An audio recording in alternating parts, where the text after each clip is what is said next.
name is Markus Gray. I'm the CEO and founder of Syncware Technologies and the CEO of the Gray Family STEAM Foundation and a couple other nonprofits.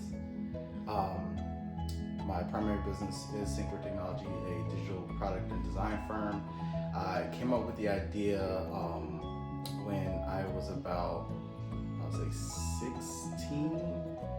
Didn't really put much into it, but coming from a background of being a self-taught developer, I've been coding since I was about 11 and 12. I really decided that, hey, I wanted to work for myself, and coding was a way out for that. So started off building websites and things like that, and I pretty much wanted to provide a service that allowed individuals to be able to build their ideas and products just like the big brands that has hundreds of thousands to millions of dollars worth of budget, when smaller businesses and smaller startups don't have that. So that was the goal in making Syncware Technologies.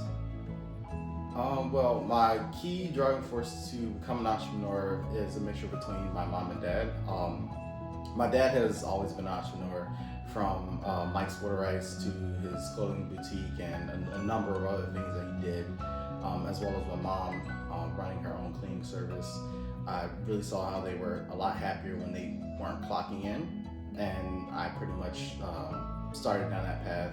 I believe I was working a full-time job, and I was doing some side projects here and there on the side, and then once I lost that full-time job, I made that point right then and there that, hey, you know what, I'm gonna do this full-time. I don't like anyone else being in control of my income and how much I can make, as well as if I make money at all. So pretty much Syncware Technology full-time. Well, the good thing with coding is that I can pretty much do it from anywhere, and all I need is an internet connection and a computer. So I didn't actually have to raise funds to start my business. I pretty much had my computer already from when I was working full-time, and I started posting my services on different platforms, and pretty much as clients came in, that became my funding. And when I need to make new purchases for the business, I just used the income from revenue, and I'm still going today, still haven't gotten any funding. So building a successful customer base is really dependent on your business, and you really have to sit down and think about that. Like for me, I know that my services cost a certain amount of money, so my audience is not everyone. So I know that I have to sit down and say, okay, what type of people can afford my services? I make that list down, and then I start to see where those people exist. So if I know that my customer is most likely between the ages of 25 and 45, they make an average of $56,000 to $150,000 a year. Most likely I can probably find them on Facebook, and usually find them in Facebook groups along with the design or development categories, as well as Instagram with certain hashtags. Those people can be reached, and Twitter. So then your job is to figure out how to talk to those people. Like Gary Vee always says, attention is key. You can have the best service in the world, but if no one knows who you are or what you do, it's going to waste. So figure out how you can talk to your ideal customer through those platforms, using the platform medium. So Facebook, you have posts, you do pictures and images. Instagram is pictures and images. Twitter is pretty much like Facebook, pictures and images. Find the hashtags that those people are doing. And there's a saying that says, good artists create, great artists steal. And in this age of social media, you sort of kind of have to do that same principle of finding other people that are in your same niche and see what they post, how they post, what hashtags they're using, and just duplicate that. Never reinvent the wheel if you don't have to. How do I generate new ideas? That's a good question. Typically what I do is I try to find problems that people have. So whether it's developing a product of my own to solve a problem, or I'm trying to figure out a new service that I can offer, it's literally looking at your consumers and seeing what their problem is. If someone's having issues keeping in touch with their customers, and they're like, okay, most of my customers don't answer emails, but I know that they have their phone in their hands. So then I would say, okay, cool, what kind of platform can I build around that, or what kind of service that I can offer to solve that problem. So for example, for that exact solution, if we know that most of their customers are glued to their phone, then what we can do is either, if they have a service that allows them to offer some sort of reward, or they're constantly putting out information, we can build them a branded app that goes directly to where they're so that they can pretty much post their content directly to their customers. They get a push notification whenever they release new content or things like that, and boom, that solves the problem of being in front of your customers that weren't answering your emails. Or if we know that we don't really want to go the mobile app route because you're not producing that much content and you're only doing it like here and there, what we can do like an SMS based project where we create a platform where you collect your customers' phone numbers, and pretty much when you're ready to say you're throwing this event or you have this sale, you basically log into your dashboard of your custom SMS platform, and you can send out a text message blast and communicate with your customers through text messages. And like literally, who doesn't answer text messages? So it really depends on the problem, and with problems you have multitudes of solutions. So that's how I generate new ideas. What is my greatest fear and how do I manage it? My greatest fear used to be imposter syndrome, but got over that.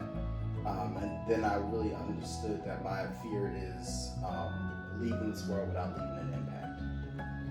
And I pretty much I don't even really like calling it a fear. It's more of a guiding light for my life, because I know that my dad and mom always said, like, leave something and make an impact on the world.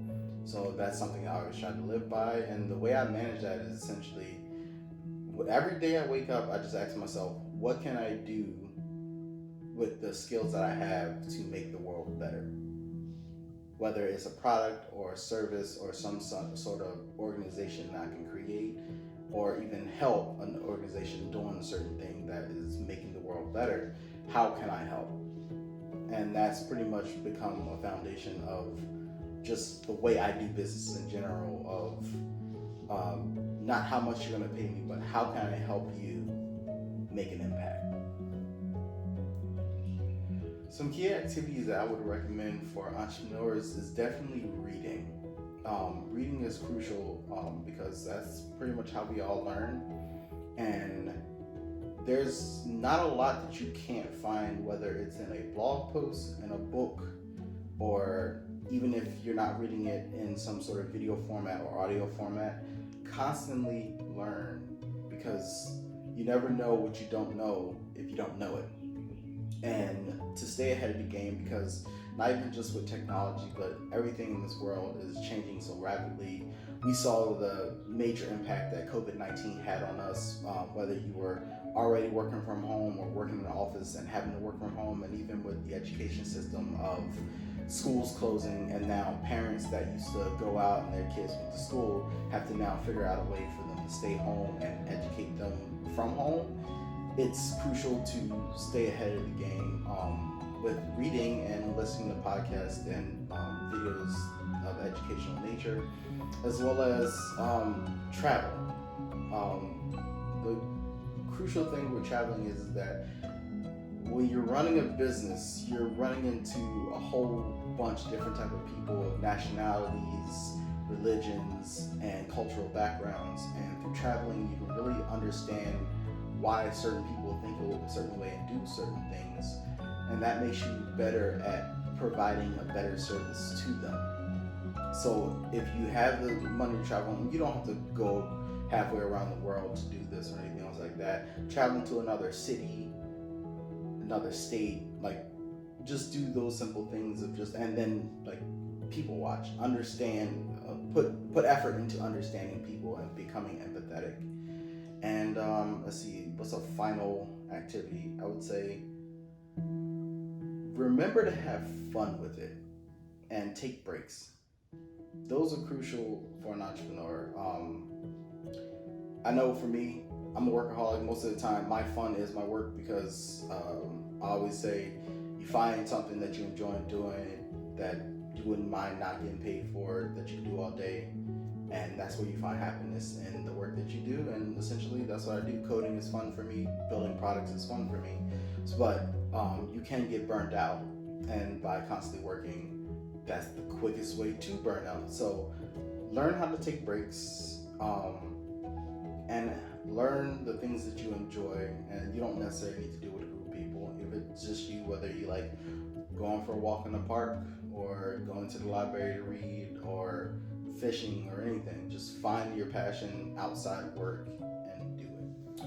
Okay, the top 3 skills that every entrepreneur should have is, I would say, number 1 is courage. Stepping out on your own is never easy, and it's hard. If anyone says that they jumped into a business and everything went smooth at the start, is a liar. I'm just saying straight out. It's hard.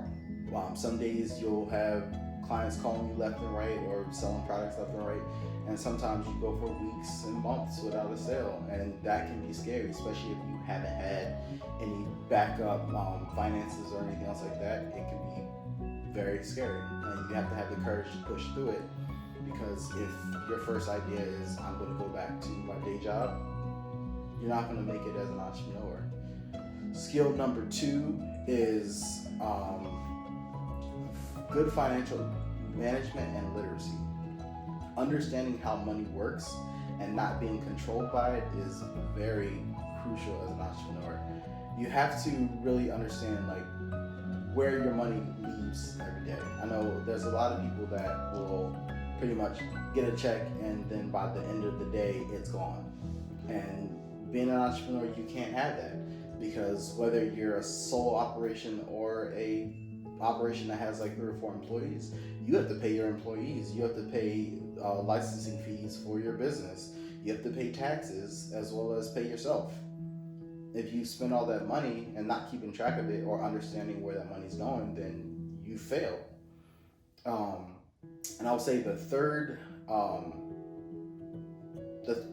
one goes with the first one, which is perseverance. You have to keep pushing through, staying creative, and always thinking about what's the next step. Never get stagnant and complacent where you are. Even if you find success, never be okay with it. Constantly think of how you can improve yourself, improve your business, and how you can better serve.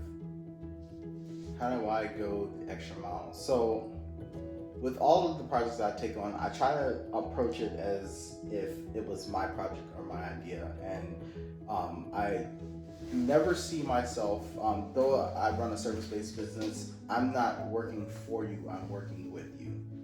So my job is not to be the guy you found on the internet that you just simply, hey, here's my idea, here's some money, build it, and go away.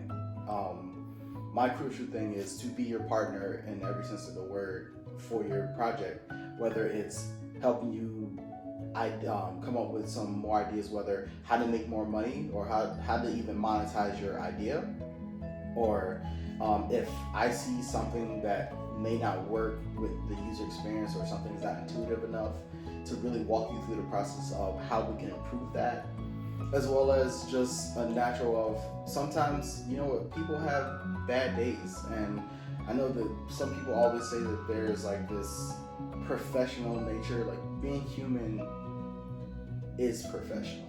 So just asking people how their day is, and listening. Sometimes some people just want to rant, and you just listen. Not every meeting has to be all about business. Ask them how their weekend was. Ask them how their week is going. See if there's anything you can do to make it better.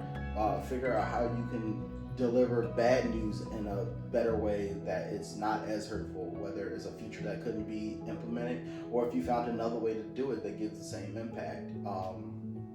It's just about being empathetic and caring, I think, is the key to going the extra mile. And that's pretty much every project I take on. I try to leave those not even in the back of my mind, the forefront of my mind, to make sure that all my clients are happy.